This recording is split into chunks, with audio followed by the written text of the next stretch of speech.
The Sports Renegades podcast on SportsTownChicago.com. Welcome back to the Sports Renegades here on SportsTownChicago.com. I'm Ryan Stuprich. And I am Ryan Risky, and we just got off the phone with Mark Grody. Yes, he talked to us for about 15 minutes. He had to go. He had dinner plans, so he had to. So he was only able to come on for about 15 minutes at the start of the show. But that was kind of a different way to open up the show. It's kind of fun, though, as we talked about the Super Bowl, and we also talked a little bit about the Bears and what they did so far in the offseason, because the offseason's still going on for the Bears.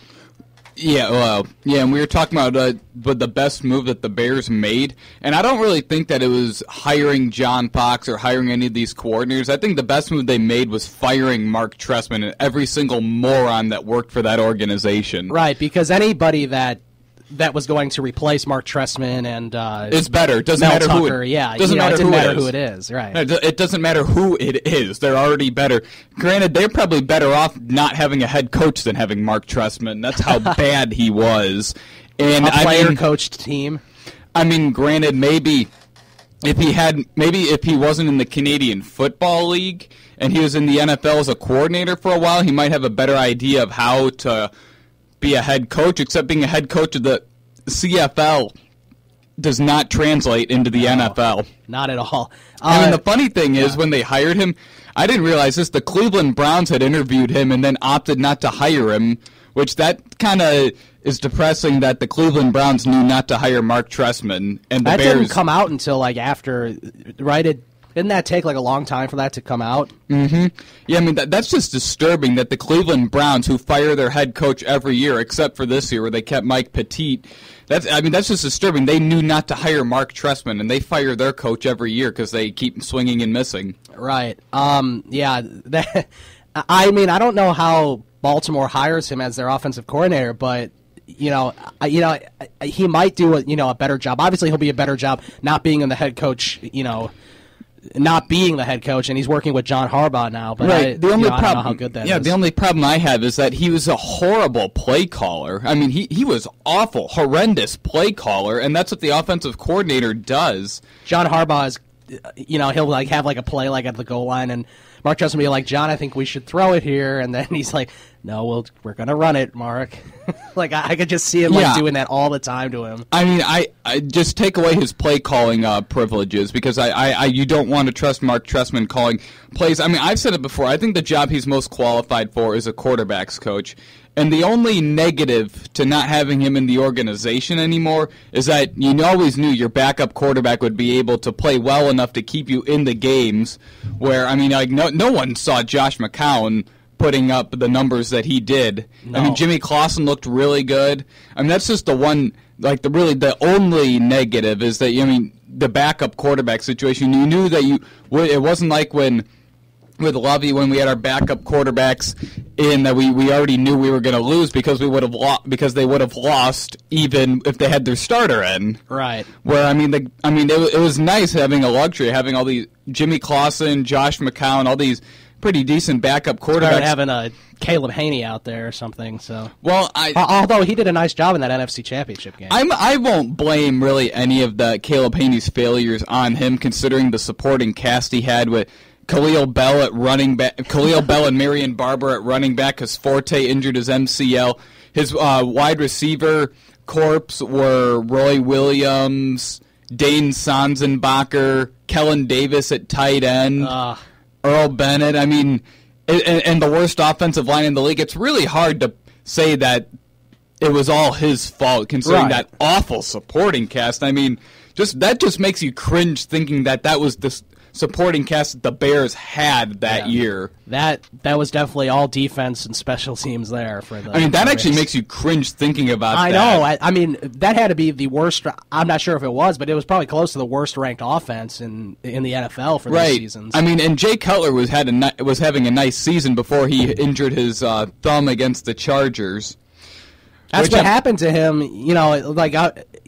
ever since 2013. He was having a good season in 2013, just 2 seasons ago now, and then he got hurt, and then Josh McCown came in and did a good job. So it's just I mean, he had a nice year in the final year under Lovey. Yeah, the only problem was that they didn't really have really with Lovey, they said he had a horrible offense, except in his time, I know other than Mike Martz, who they only had for 2 years, they really didn't have an offensive-minded guy on the coaching staff. I mean, when Mike Martz resigned, they just promoted Mike Tice, who was responsible for the worst offensive line in the league.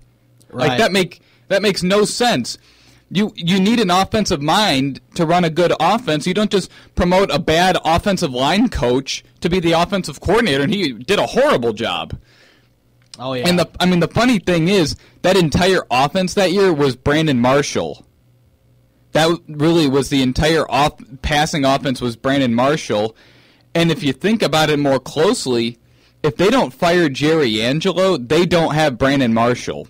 I doubt he would have tried to trade for him or anything, or if they didn't even trade for it, or if Emery never traded for him, that whole pass offense was Marshall. I mean, he probably had the best year for any Bears wide receiver ever. Right. And I mean, they had one of the worst offenses in the league, and it's kind of interesting to think about how bad it would have been had they not gotten Marshall, because Kellen Davis was still the tight end.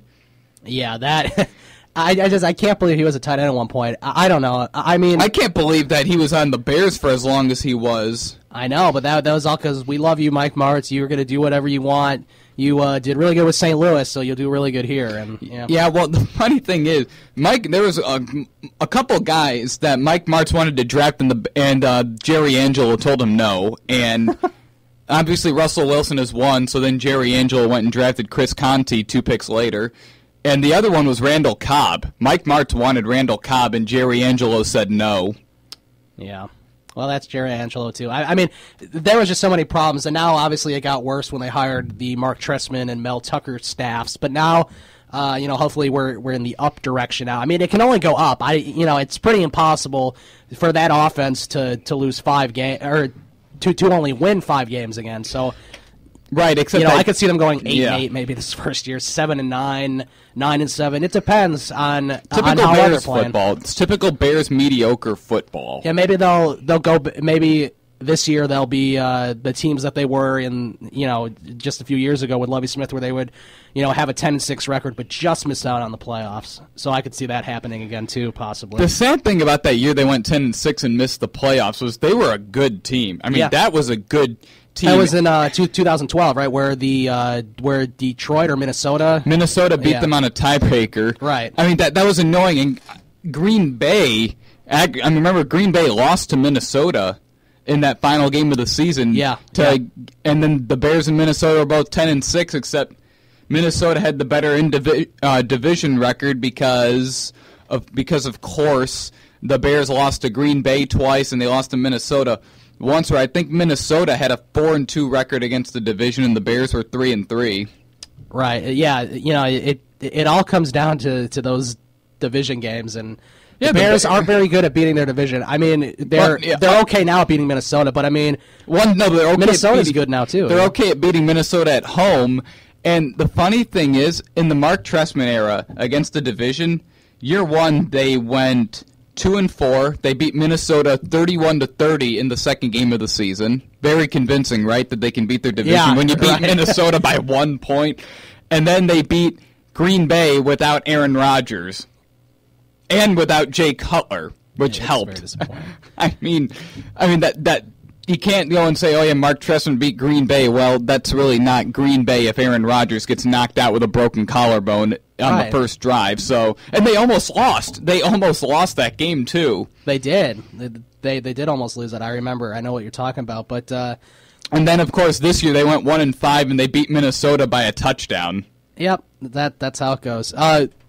So now we're going to take an update real quick, and then we will come back. We'll discuss that final play in the Super Bowl. Yeah, we'll discuss that final play in the Super Bowl, and then a little later on in the show, we'll talk about the Bulls and what the hell they're doing right now. Right, and the Taj Gibson trade rumors now. He wants out. I heard about that. It's all possibly starting to fall apart now, and it makes us very upset. Right. But, James Shields to the Cubs rumors. Yeah, we got plenty to talk about tonight. Yep, and we'll be right back after this update on SportsTownChicago.com.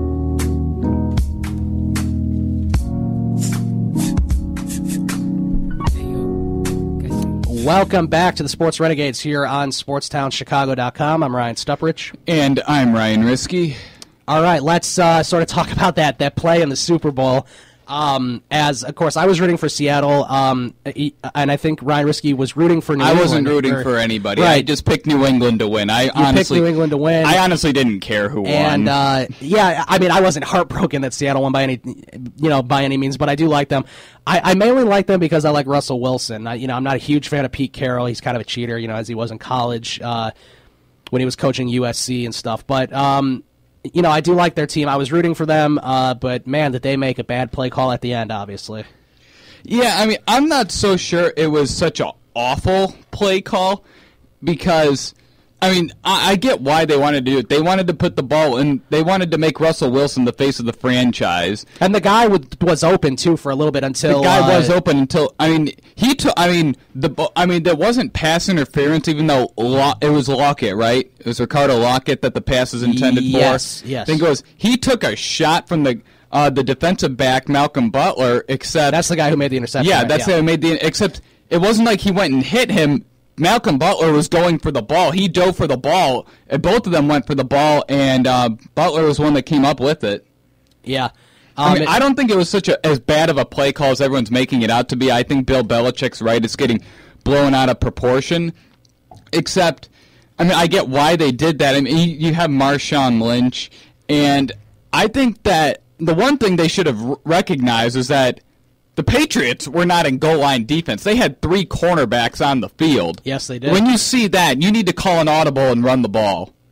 Right. It was just, yeah, I mean, all of a sudden I was like, okay, once, I think it was Luke Wilson had the impossible catch, right? No, that was Jermaine Kearse. It was Jermaine Kearse with the impossible catch, yeah. Going back to the impossible catch, one thing I cannot stand is people saying, oh, that's the catch of the year. No. Yeah, no. Odell Beckham Jr.'s 3-finger catch is the catch of the century. That was the lucky catch of the year, maybe. Yeah, maybe the lucky catch. I mean, granted, that was a big break for Seattle. That's not the catch of the year. Odell Beckham Jr.'s catch this year is the catch of the century. Well, and when that happened, the first thing I thought, I was like, the Patriots are going to get screwed again after David Tyree and then the other play. Mario Manningham's nice catch, and then now Jermaine Kearse's bobbling catch that fell on his body and then he caught it. I thought the Patriots are going to get screwed in 3 straight Super Bowls here. I mean, I actually felt bad. That just does not happen. Getting I felt bad too. But three plays like that. I mean, you saw look at Tom Brady. He had no idea what. He had no idea what to say when he saw that. I mean, I don't know how you can think about what to say when that happens because, you'd think that it couldn't happen a second time, and then it did, and then a third time. Right. Well, and this was, a non-skill catch. I mean, it was a skilled catch in the fact that he didn't let it touch the ground and he picked it up. Yeah, but he could have gotten up and run it in. Except, that David Tyree catch was unreal. The David Tyree catch, the Mario Manningham staying in bounds like that too. I mean, those were just, really exciting plays. But this was probably the most exciting Super Bowl overall, just because, there was so many ups and downs. It was. I think I sent out a tweet after the Super Bowl. It was definitely the most up and down Super Bowl that I've seen. Although, obviously, I haven't seen ones in the 60s, 70s, and 80s. But, it was definitely the most up and down where you were like, okay, Seattle. Well, at first you're like, New England's doing really good. They might have a chance, to win this. Then Seattle comes back in the second half and, starts to take control of the game. And then you're like, Seattle's going to win. And then at the very end, boom, New England seals it with the interception. It was a really good play by that guy. So, and you also need to throw. Malcolm Butler was also a rookie, and you should also even throw in the fact that Seattle, the Legion of Boom, that defense was playing crippled. You had Sherman's elbow, Earl Thomas's shoulder, Cam Chancellor's knee, which... Right, it was like every time they made a tackle, there was like somebody else injured. Mm-hmm. Well, and the thing that's interesting is Sherman needs Tommy John surgery. Right. Earl Thomas was playing with a separated shoulder. Cam Chancellor was playing with a torn MCL. Those are the anchors of that defense. Right. I think Earl Thomas also had another injury. Except Earl Thomas is out 6 to 8 months now. Yes, Sherman needs Tommy John. That. Sherman needs Tommy John surgery. Cam Chancellor played with a torn MCL, and when you think about that, He's playing defense with a torn MCL, running around. Right. And I really don't want to bring this up because I don't want anyone to think that I'm like